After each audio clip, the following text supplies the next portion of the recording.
this, and we will notify you once the recording's posted. It usually takes us about a week. I'm not sure if we have a very small staff, and so I'm not part-time staff, so I'm not sure if Sally's on vacation next week. So it possibly could be 2 weeks, but we will notify you via email. So just give it a couple more seconds. So we officially hit 1 o'clock Pacific time. Again, I'm in California, Jen's in Pennsylvania, Julie's in Missouri. So we got lots of different time zones here. It's always a challenge for us to coordinate the various times. It's like we say 1 o'clock. Okay, is that Pacific time or is that, whose time is that? Okay, 1 o'clock. Let's officially get started. So good afternoon. Thank you for joining us today. Welcome to our webinar, Teaching K-12 Copyright, Ready to Go, and it's all free. And so we're going to share today how we're going to take you to our website, show you our resources, and then let you see how to use them. Julie and Jen have been using our resources for a number of years, and so they're going to give you some great information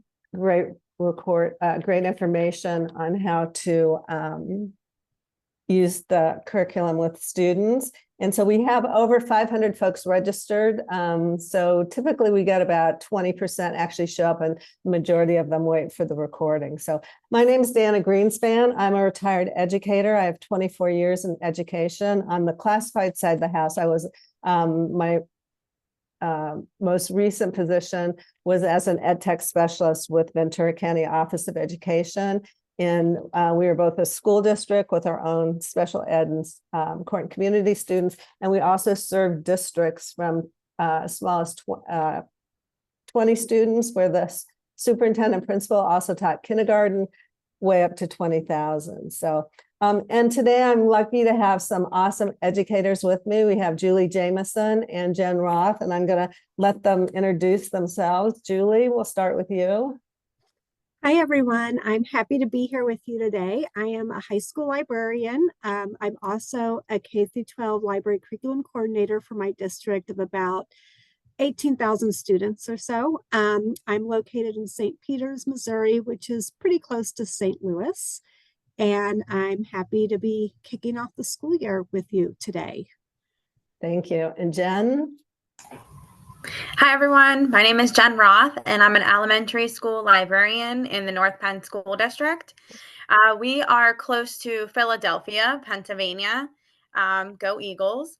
And I educate students K through 6. Great. Thank you. Next slide, please. So I just want you to know that we're not lawyers, and nothing that we're saying today is to be construed as legal advice. The curriculum was developed by educators such as yourselves and legal experts on all sides of the copyright arena. So some that think everything should be open and free to use at all times, and others that think that it should be very closed, only for the copyright holders. And so, yeah, so the end result was a balanced, neutral curriculum. And I think you'll see that as we move through the resources today. Next slide. So all of our resources are free. It's not a case of they're free today and they'll be behind a subscription tomorrow. We work very hard at keeping them free, and we have a Creative Commons license. So you're free to use any of the materials or all of the materials. We just ask for attribution. And as we move through, you'll see we have a plethora of different kinds of materials, including slides and plug and play videos and things that are to address different teaching styles and learning styles. And we hope that you'll find, the information to be really positive. It's not, we don't have any lists of you can't do that, you can't do this, but really what you can do and how you can be a creator, an ethical creator. And the materials were originally developed, as I said, by educators. Under the umbrella of I Keep Safe. So some of you may be familiar with I Keep Safe. They produced excellent digital citizenship resources a number of years ago. And then they changed their business model. And so when they did that, we knew these resources were too good to lose. And so we found a new parent, Internet Education Foundation. So when you do attribution, it's to both I Keep Safe and Internet Education Foundation. So next slide. So teaching, I think the majority of you are librarians or library media specialists. And so it's really preaching to the choir as to why we need to teach copyright. But, this is information that if you haven't shared it with your fellow educators, it's great for them to be aware of it. But when we think about creating today, really understanding copyright is a life skill. And it's a basic skill and really a key element of digital literacy. And so everyone today, when you think about what you created in the last 24 hours, what your students will be creating, we're all creators and we're all publishers because we have a phone in our pocket and we can readily push out the materials that we've created. And yet we find that the base level outside of the library arena is really low. And students in particular think that when we did our pre and post survey with Boston's Children's Hospital and Harvard University, students really thought that copyright did not pertain to them. And it was kind of a big aha moment for them when they realized that everything that they create is protected by copyright, including that doodle. And Julie's going to talk a little bit more about that.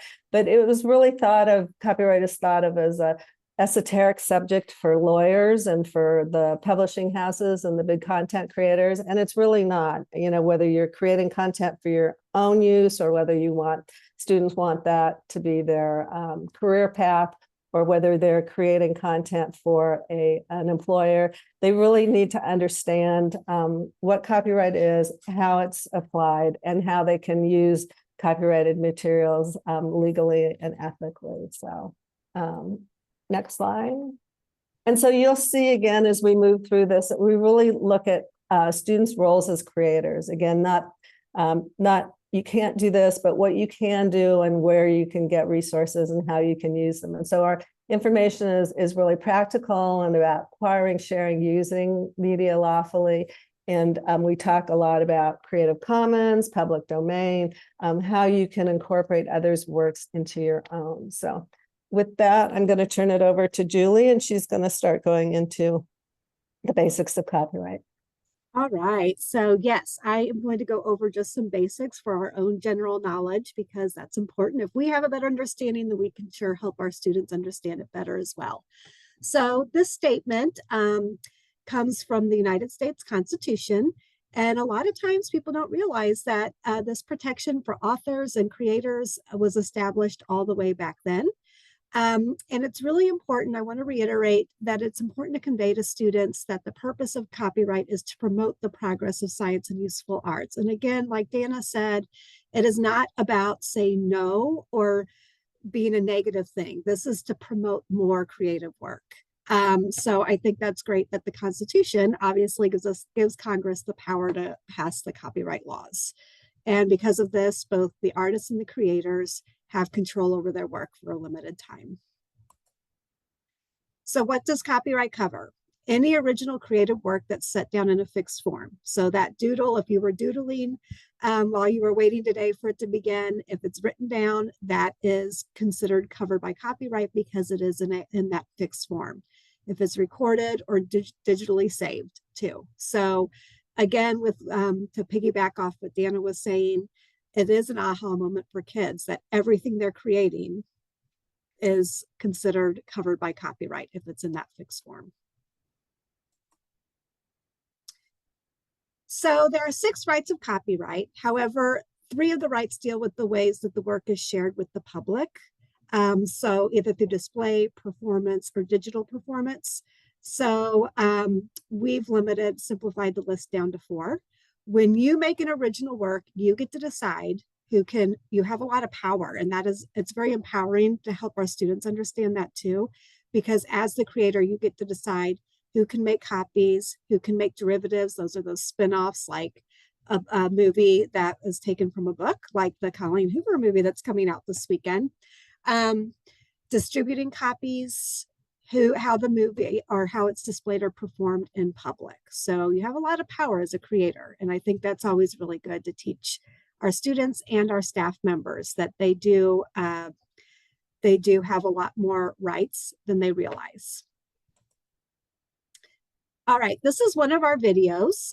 This is one of our middle school lessons that explains copyright to students. And we're just gonna watch the first 2 minutes or so just to I want you to get an idea of what our content is like. It's very well done, professionally done, and just to see what kind of topics are covered. So we will watch the first 2 minutes.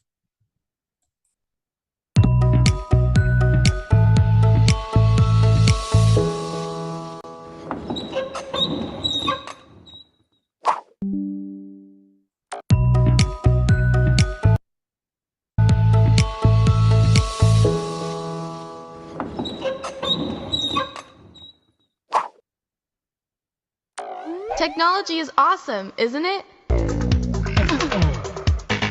Not that technology. I'm talking about the revolutionary technology invented hundreds of years ago, called the printing press. Dude, that looks old. Oh, it's old. 600 years old. Before Gutenberg's printing press, if you wanted a book, someone had to copy it by hand. Only the richest people in the world could afford to buy books. Most people didn't have access to creative work at all. But the printing press changed all that. For the first time, mass production of books became possible, and big ideas could spread fast. An author could finally reach a mass audience, but also, for the first time, an author's life's work could be copied and sold by anyone with a printing press. Does that seem fair? No way. So, in 1710, the British government passed the Statute of Anne. No unauthorized copying of a book for 14 years, with the option to renew for another 14. By the way, unauthorized means without permission. So authors had time to earn some money from their work before it fell into the public domain. The idea was to encourage them to keep writing, which means even more creativity. Nice, huh? Nice. Fast forward 60 years. When it came time to write the Constitution, guess what? Our founding fathers included copyright. To promote the progress of science and useful arts by securing for limited times to authors and inventors the exclusive right to their respective writings and discoveries. What? The Constitution gives Congress the power to pass copyright laws, and as a result, authors have the right to get paid for their books and to decide who gets to make copies. That makes sense. If you put in all the time to write a really good book that people want to read, you should be able to get paid for it. And printing books was just the tip of the iceberg. Now I'm talking about your phone. Okay, so hopefully you get an idea of what some of our content is like. Again, engaging, positive video content, and all of these are available on our website, which we'll be taking you to shortly to show you. Okay, so of course, copyright does have its limitations, so we're going to cover that in this next section. Some things that you need to remember are copyright does not cover everything. There are some things that are not covered by copyright in the first place, which we'll get into. Fair use allows the use of copyrighted works under certain conditions, very specific conditions, and then also time. Eventually, copyright does expire. So those limitations of no copyright. So facts, ideas, phone numbers, addresses, government documents, like for example, here you're seeing some of those NASA pictures. Those are not considered covered by copyright, which is great because then you can use them in your classes without restrictions. Fair use, another limitation. This is another of those limitations. And this is when you can use someone else's work without seeking the permission of a creator. So it is called fair use, and it's allowed under a Supreme Court decision, which you can read right here on the screen. Basically, it means to avoid the rigid application of the copyright statute when it would stifle the creativity. So again, copyright exists to help encourage more creativity, not to stifle it. So that's why we have fair use. So some limitations when it comes to fair use. Purposes like criticism, comment, news reporting, teaching, scholarship, or research are not infringements of copyright. And one thing, we'll talk about the 4-factor test in just a little bit, but I really love teaching this to high school students because they have to make that educated decision for themselves. Also, when I'm trying to help or guide teachers, I try to help them walk through the steps of fair use as well so that they can be the ones to make that decision. And here's the 4-factor test. So in every case, all 4 factors must be considered to assess whether or not you have a fair use claim. So purpose and character of your use, this really gets into that transformation piece. How transformative is it? If it's more transformative, the more likely it's going to be considered to be fair use. Nature of the original, did it already start out very highly creative, or was it more factual to begin with? Okay, so the more creative it started out at the beginning, the less likely it would be to be considered fair use. Amount and substance does matter. Are you using the whole creative product, or are you using just a small part of it, or the heart, the main piece of it? That matters too. And of course, the effect on the market. Is your use going to impact the original artist's ability to be paid or make a profit? And every one of these 4 factors must be weighed, and you have to make that decision based on it. So what might be considered fair use in an education setting? This is one thing I really want to point out.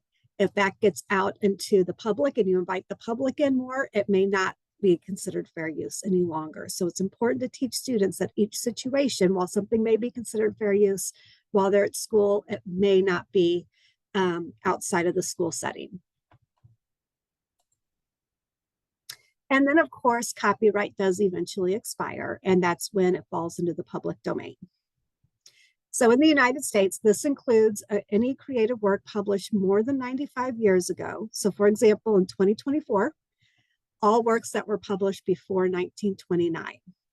Works created during the last 95 years, but before 1978, copyright status is more complicated and depends on whether copyright holders took those steps to register and renew their copyrights. For all works created since 1978, which is what we're creating today, what our kids are creating, copyright is basically automatic and does not expire for many years. All right, so at this time, we are going to go ahead and go into our resource. It's a very easy URL to remember, copyrightandcreativity.org. Now, when we get there, you will have to register, but it's a very simple registration process. It's just your name, where you're from, and you don't have to remember a password or a username. It's just with your email. So we will head there now. So if you've never been on this resource before, you will click register here. If you have already, then you can just click login. And again, it's just entering my email. That gives you access to all the resources. Okay. And at this time also, I'm going to invite Jen and Dana to jump in so that the 3 of us can feature some of the great resources on here too. So feel free to jump in, ladies. All right, so we're looking here at this home page, and the menu goes right across the top. So we're going to start here with the resources, and I want to show you the elementary, middle, and high school bands just real quickly, just so you get a feel for what the lessons are like. They are very developmentally appropriate, so we're going to start here with our elementary curriculum. And when you get in here, you can see that each grade level here has a lesson. However, feel free to mix and match these as you need to. So we've got kindergarten all the way through grade 6 underneath the elementary band. And each lesson comes with a scripted PDF, which is lovely. Tells you everything that you need to say, if you need what equipment you need, how you need to set it up. It's very helpful that it's so scripted, because I know when I first started teaching copyright, I was a little insecure about it, but this really walks you through. Plus there's additional activity ideas in these as well. And there's also a corresponding slide deck. So if you want that visual to display to students while you're teaching, it's right here. In the slide deck, the videos that you will need will be right embedded into that slide deck. And I do want to show you just this video right here. Again, when I talk about developmentally appropriate, these videos are a minute long or less. And there's no narration in the kindergarten, 1st and 2nd grade. so that you can try to just have your kids talk about what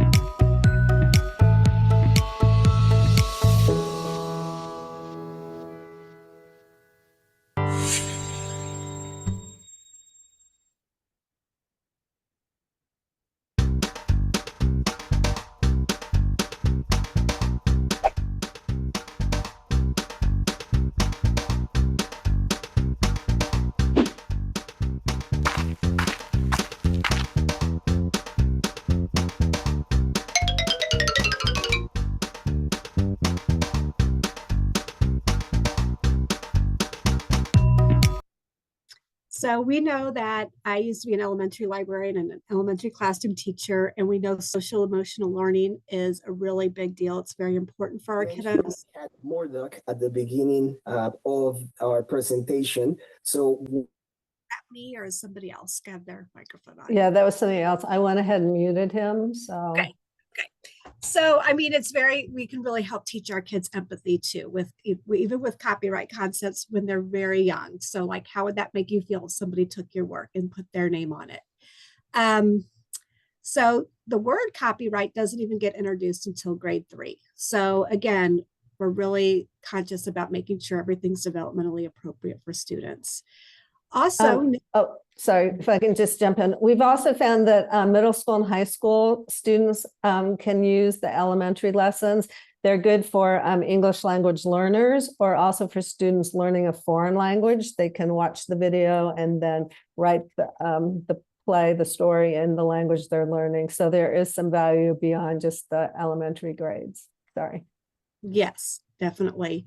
And I'm just going to click on one of these, the 5th grade one, just to show you real quickly, like how the lessons do change and evolve and adapt and get a lot more robust. And some of these you may even need to do over a couple days, or maybe just pluck out one little video. It just depends on what you have time for. So just know that you can adapt it however you need to as well.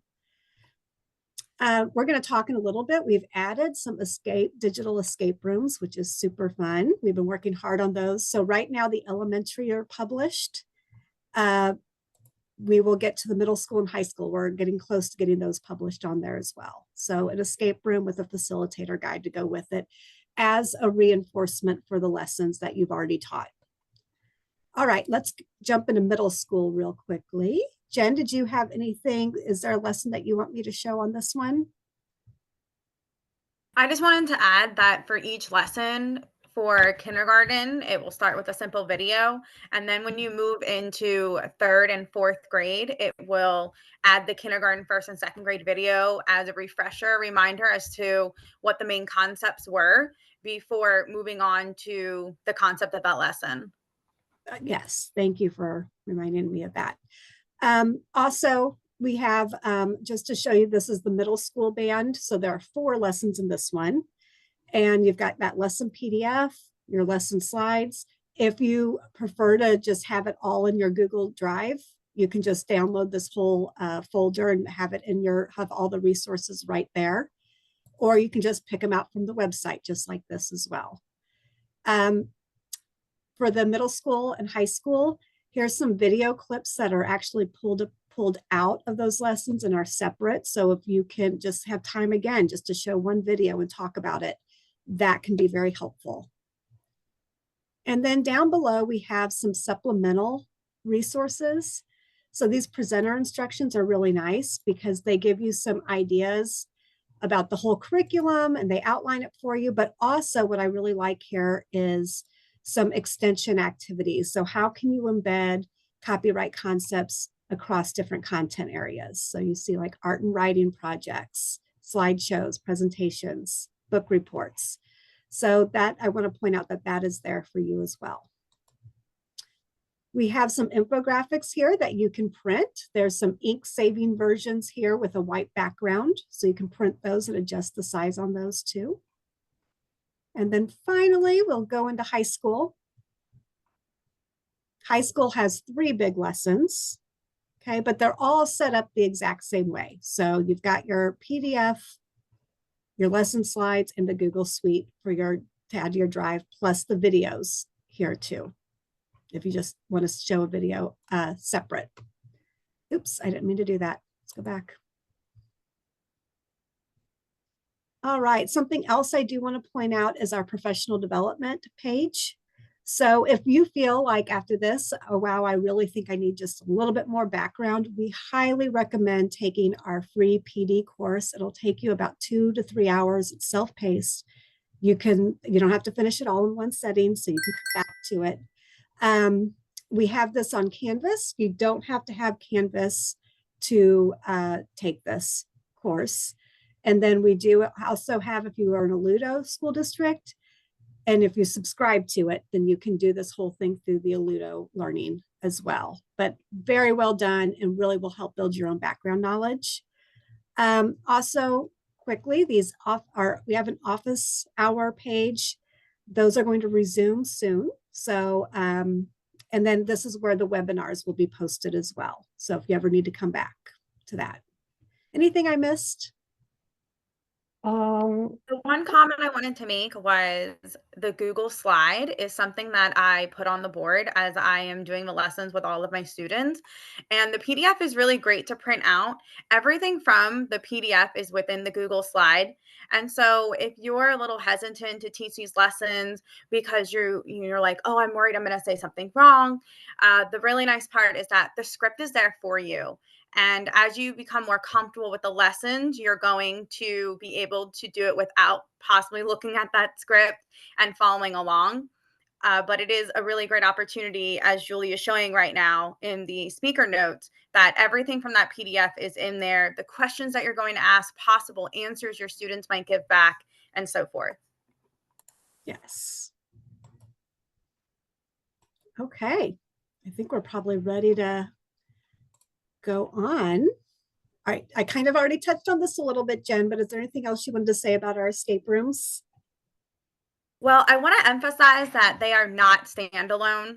They are meant to go alongside with the lesson. So after you teach the lessons, you will be able to use these. I will say I teach K through 6, and I have 45 minutes with each of my classes. I have not been able to at this time to do the lesson and then add the escape room in. So for right now, I've been doing the lesson, and then as a follow-up activity, I've been doing the escape room or adding it to a different day to add on to it. It is in beta version right now. We are looking for feedback. We just rolled out the elementary version in spring, and therefore we're constantly looking for feedback at this point. So if you jump on and you look at it, the kindergarten and first grade one, we purposely created because it is meant to be projected on the board and do as a big group.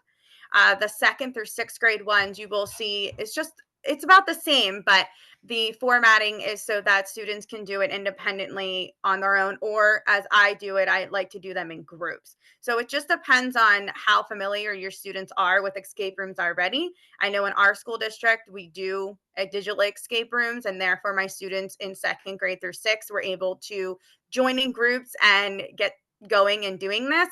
However, if that's not the case for you, you can do it on the board as a whole group instruction. And again, those secondary lessons will be posted shortly. So right now we have the elementary all ready to go. Yeah, and our plan is to post the secondary in beta version as well, give folks a few weeks to kind of test the tires, kick the tires, if you will. And then we will be announcing the formal release and a webinar on how to use the resources in depth. So we'll have more information fairly soon. Okay, so we're going to now jump into tie-ins and situations in education and how you can embed copyright with things that you're already teaching. I know none of us like to teach in isolation. We know that doesn't really work well when it's these kinds of media literacy and information literacy skills, digital citizenship. It works so much better when the students get to see it in a real world, authentic learning opportunity application.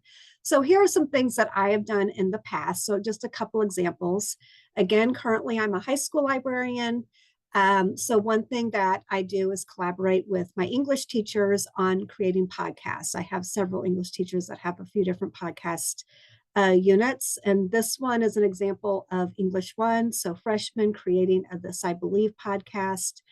And I actually converted this lesson into a Nearpod because our school district has it. But I mean, if you go through it, I talk a lot about just building a podcast. But I went ahead and embedded copyright into this, like towards the end of the slides, just to get kids thinking about, hey, you are a creator. And so I embedded some of those videos in here. And it's going to take me a little bit to get there because it's a big lesson.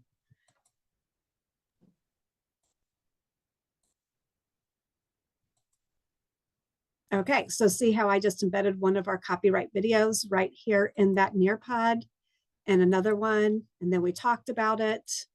And then there was lessons or a little quiz at the end where they could do that. And then just to talk, going back and talking to those kids about you're creating that podcast. That one really tied in well with music because we talked a lot about music, about using popular music versus the stock media that was already in it. We created those podcasts in WeVideo.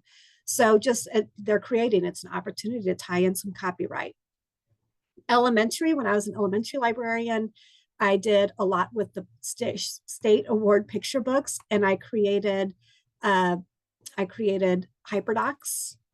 about each book because I wanted to center it around love of literacy and you know, great literature. And so what we did though was the activities went along with the book that I built. So here's one of our videos that I took out of the power or out of the Google Slides and just embedded it in this one instead. But here they're creating, so lots of interactive activities. But then when we get down here, this is where they get to think of one of their favorite books. This was my example. They were making a bento box, a digital bento box that had to do with the book that they just read. I made this one on Natsumi. On the next slide, they needed to add images in about a book they liked that represented a book. And then already getting them thinking about how do you want to share your book bento box? So drag one of these guys here and to show, right now it's on view only, but you would drag that to show, do you want to share with your family, your teacher, your whole class, keep private? Just getting kids to start thinking about they have control over how they share their work. So just, again, tying it in with what other goals that I already, and objectives I already had. Mini lessons, the Google search, just when you get a chance to have kids find those Creative Commons Google search images. So you type in something and switch it over to Creative Commons. Middle school, using novels as catalysts for creative projects, book trailers. A lot of teachers and librarians have students create book trailers.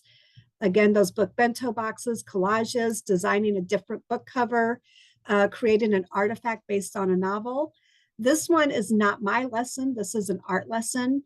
But, and you can click on that if you want. It's about designing an album cover using Canva. And I recommend here using Copyright and Creativity Lesson 1 to cover copyright basics. And then using Lesson 3 to discuss musicians and why it's important. It ties in with both of those pretty nicely. Julie, before we move on to the next slide, would you be able to share maybe how long it takes for you to do one of those lessons, or you do it over a period of time, maybe one class or multiple classes? Well, okay, I can speak to the high school one, this I believe, like that was one day. So one day I introduced the topics. The second day I come back and then I teach them the platform we're using to create the podcast. But all along with each of those, I'm continually reinforcing the copyright, like talking about it. So the podcasting, that was a unit that lasted about a week that we did. For this one, I was a librarian at the time that was on the specials rotation. So I didn't have those students for very long. Like I only had them like 40 minutes at a time. So I would stretch this lesson out to about 2 different class periods for that one. Does that help? Yes, thanks, Julie. All right, Jen. All right, so the question that might come up in some of your minds right now are, well, why copyright and creativity. I will tell you about when I was looking for resources to teach about copyright, there was a limited number of resources out there. I will also say, to echo what Julie said earlier, it's just a positivity that's coming out of these lessons. We're not telling students what they can't do, but more what they can do. The lessons are focusing on what copyright allows. It empowers our students to become their own creators. So like I said, we talk about a lot in school about why we should give credit to others for the work they've done. But this curriculum specifically allows students to think about how they are the creators and the rights they have over their own creative work. So I really feel with these lessons, I'm talking with my students and not at my students. The lessons are ready to go. They're easy to follow. We just showed them to you on the website. We have the two formats, the PDF format and the Google Slide component. And there is a follow-up extension newsletter that you can send home. I feel that if you are a librarian, we don't advocate enough for ourselves. We are not just book selection and checkout, right? We do so much more, which is why a lot of you are here today as well. And so you can just print out that newsletter, and then it gives them an information of what the lesson was about that we taught that day, and then also just an extension activity that they can do at home with their grown-up. The next slide talks about where, when, and how do you do these lessons. You can do these lessons as a standalone, like one 45-minute class. Usually I do the lessons in 20 minutes or so because I still have to do book selection, right? Elementary students would be really sad if they didn't get books. And so the first one was a standalone one that I've done is Respect the Person. That's the one that Julie showed the video of, putting your name on your paper and ensuring that, you know, no one else is taking your work and claiming it as their own. I always receive positive feedback from teachers that students rarely forget to put their name on their paper anymore after I have done that lesson. Then you can also, as the students progress and get older, you can align it with a project. So the first one, I like to share the video, What's Up with Copyright Anyway. It's just a brief history and copyright basics, and it's usually after we research the topic. As the video is playing, I really can see my students wondering like, okay, well, I have this information, and you're giving me this information, but how exactly does that apply to me? The video opens up discussion questions as to what does this mean when I'm trying to apply the facts I learned on my project into a final project?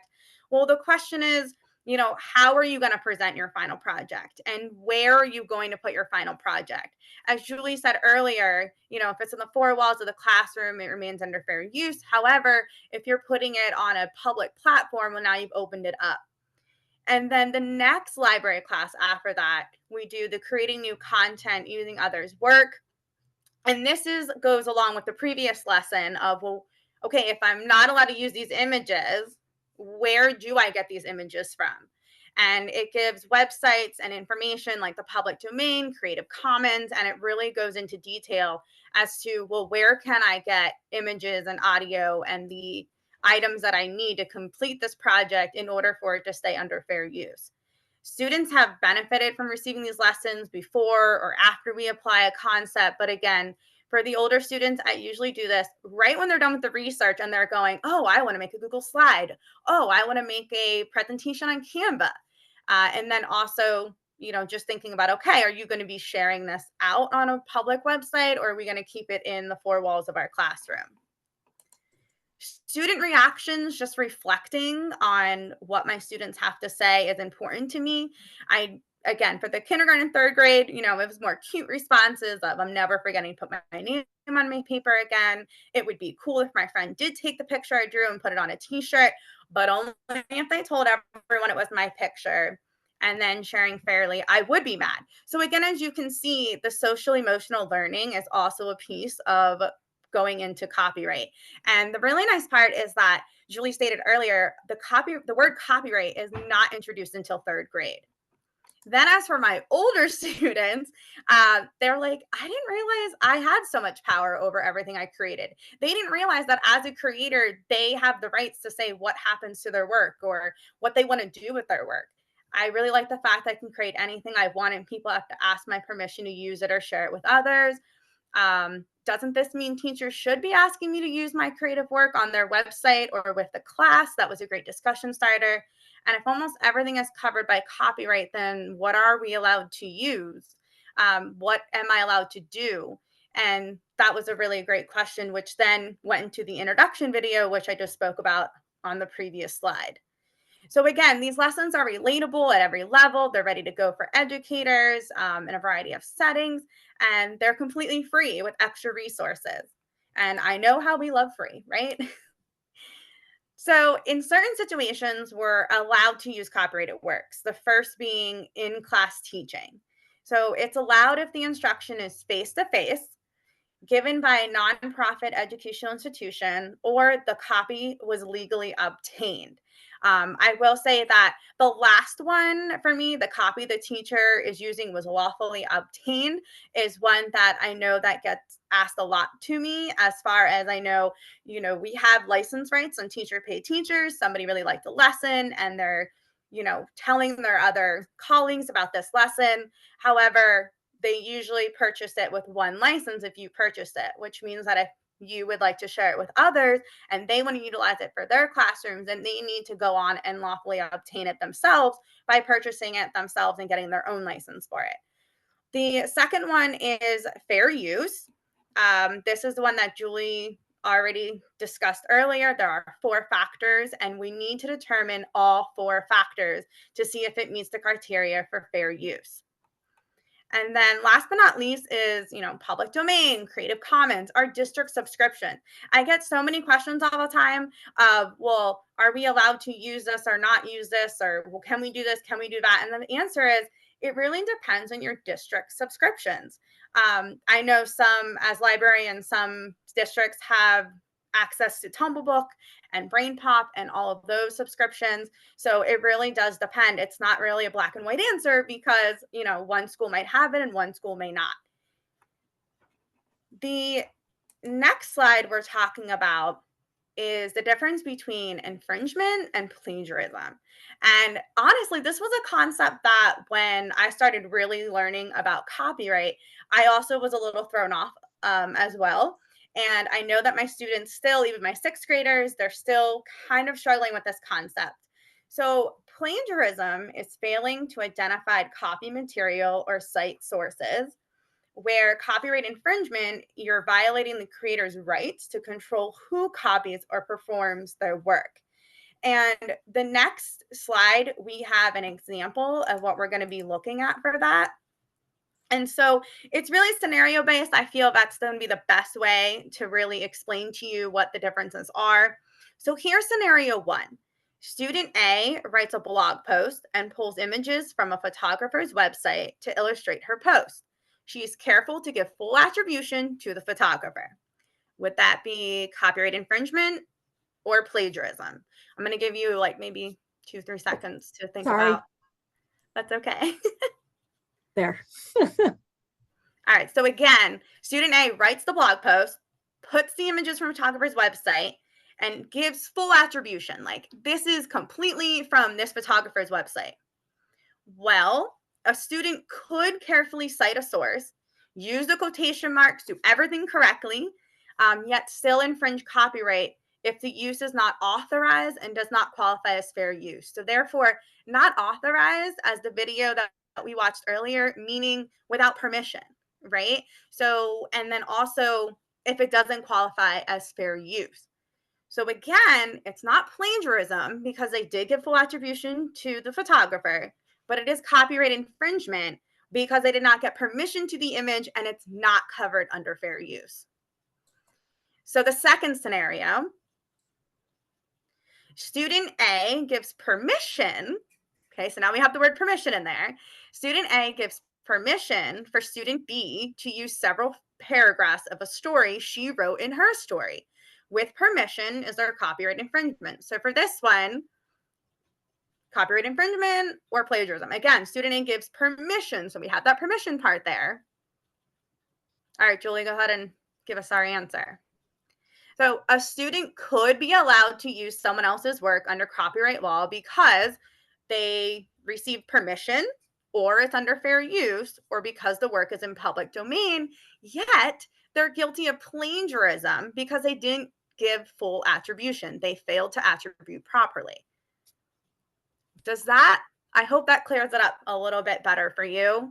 But again, there is a major difference between copyright infringement and plagiarism. All right, the next slide. There we go. Oh, the monkey selfie. Okay, I don't know how many of you have heard of the monkey selfie, but it is one of my favorite articles to share with my students. The article is linked on here as well.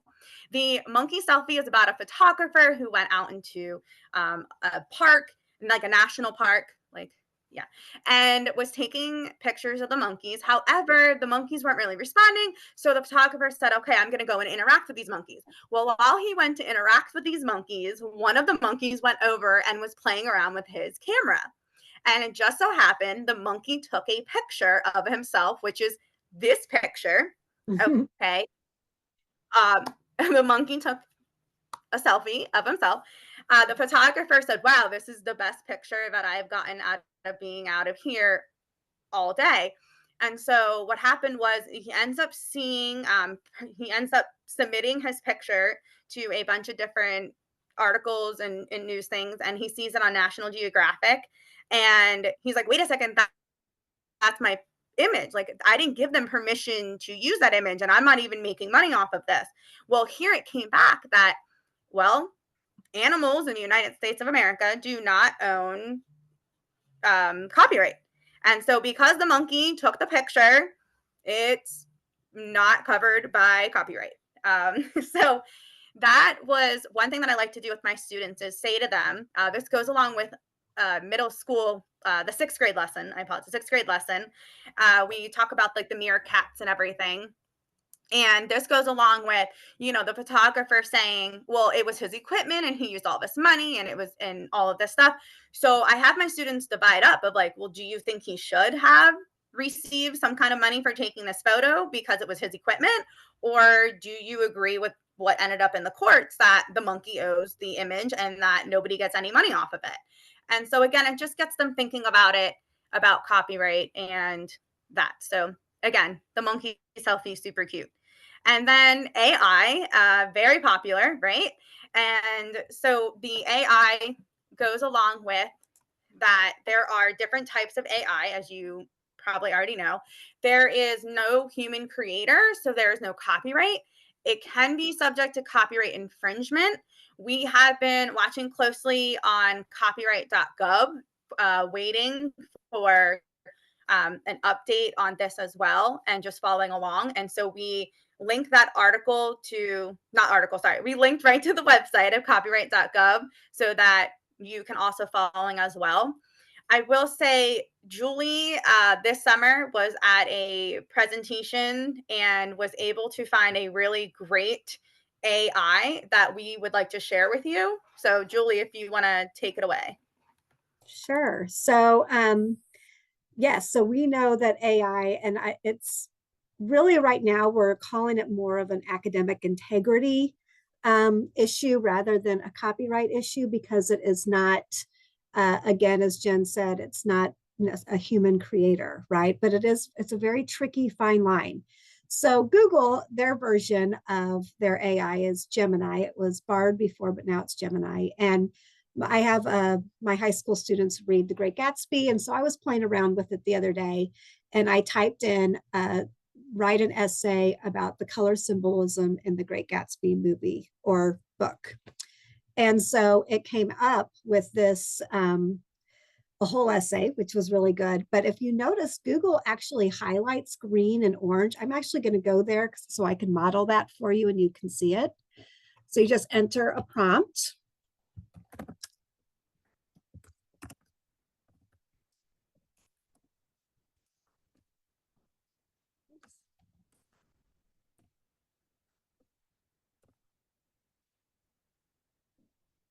And what it'll say here, which is what happens is you scroll down, and it was doing it earlier. Maybe because I've already done it today.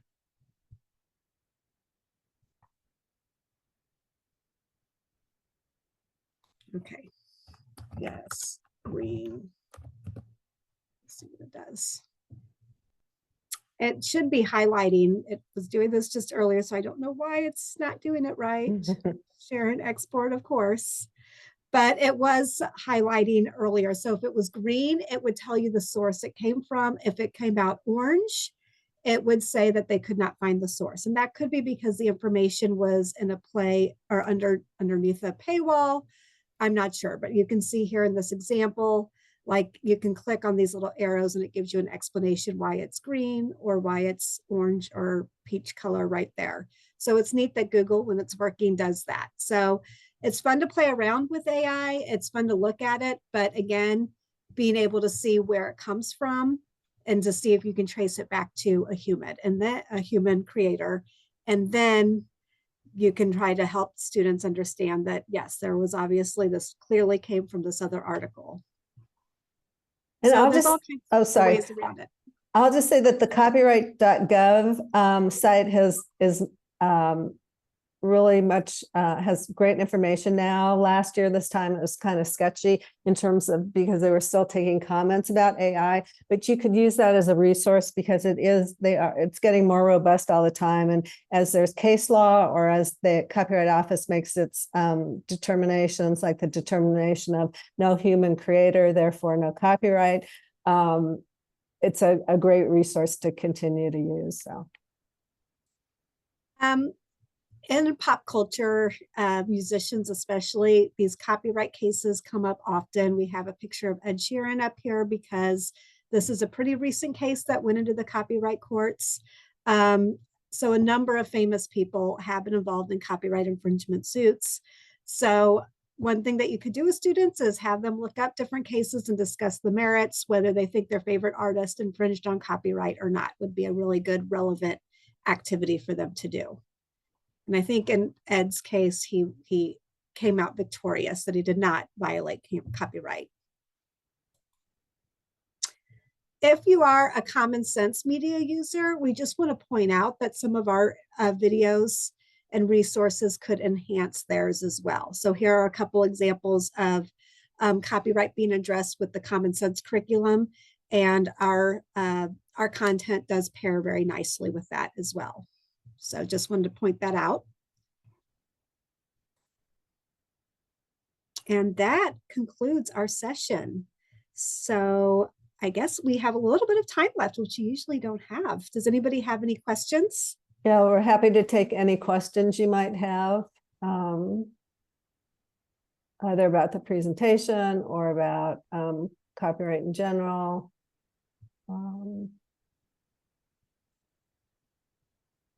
There was a question in the chat. Have you had the discussion with your students about AI using copyrighted information without crediting sources?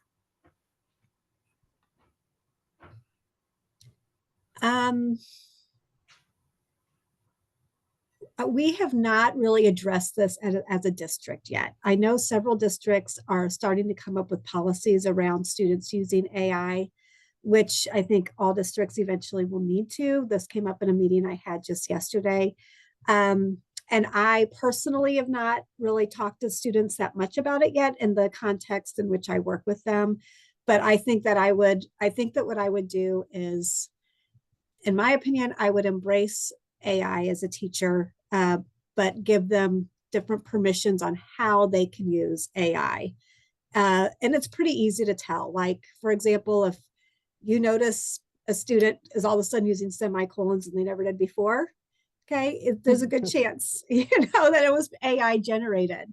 So I just think it's just really important for us to have these conversations with our students and to see how they can maybe take the AI as a brainstorming piece, but not as their work. And I do think teachers also need to get a little bit more creative about the assignments they are giving their students now too, so that it can't just be completely replicated with AI.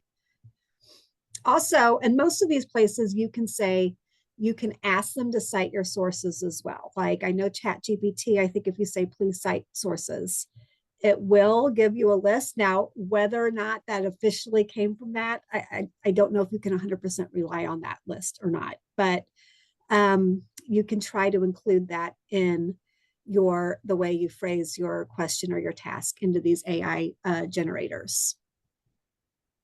But good question. This is a constantly evolving topic and something that we as educators kind of need to stay up to date on and do our own critical thinking about it. I'm starting to turn to AI a lot to make my life easier. Like I had to write an email the other day that was going to be maybe a little bit tricky to try to phrase in a way that where tone could not be mistaken. So I had one of them, I think I used ChatGPT on that one, kind of phrase it for me. And then I took it and I just used like a piece of it. And then I added my own language. So it can be a really powerful tool and it's not going anywhere.